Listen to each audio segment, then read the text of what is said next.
explosions that left 3 dozen dead at the largest airport in Turkey has raised international terror alerts this morning.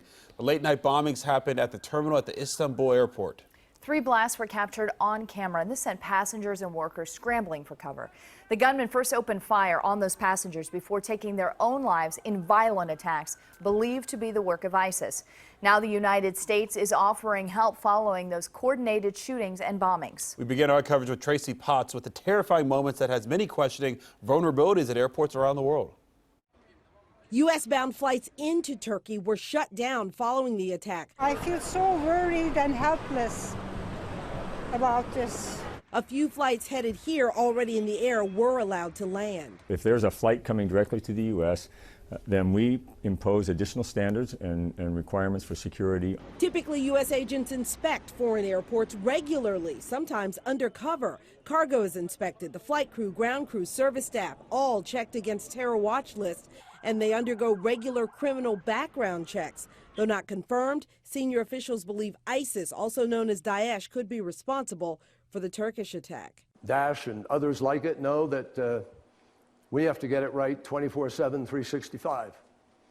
They have to get it right for 10 minutes or 1 hour.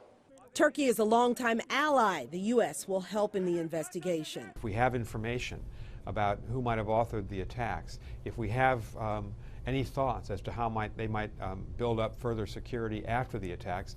U.S. officials believe this could be the beginning of a summer of attacks, but emphasize there's no change this morning in the already high security at U.S. airports and no reason to believe our airports are a target. Tracy Potts, NBC News, Washington.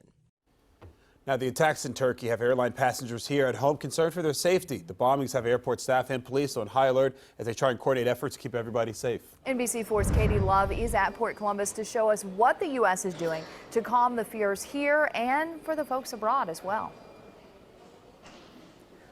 Good morning. We have to remember that we're heading into July 4th weekend. So when you see lines like this is what we're expecting. More people and longer lines with the holiday weekend. Now here at Port Columbus, they're not expecting to change any security. But if you're flying into another major city, that's where you might start to see what happened in Istanbul impact security. Additional police officers are planned to be standing out airports in New York and New Jersey after the attack. The Port Authority says travelers should expect to see the officers with tactical weapons patrolling JFK, LaGuardia, and Newark. Miami International Airport is also increasing patrols, as well as Los Angeles International Airport, who says they'll have high visibility deployment ahead of the holiday weekend. Now, back out here live, we know that one of the attacks happened at a security checkpoint.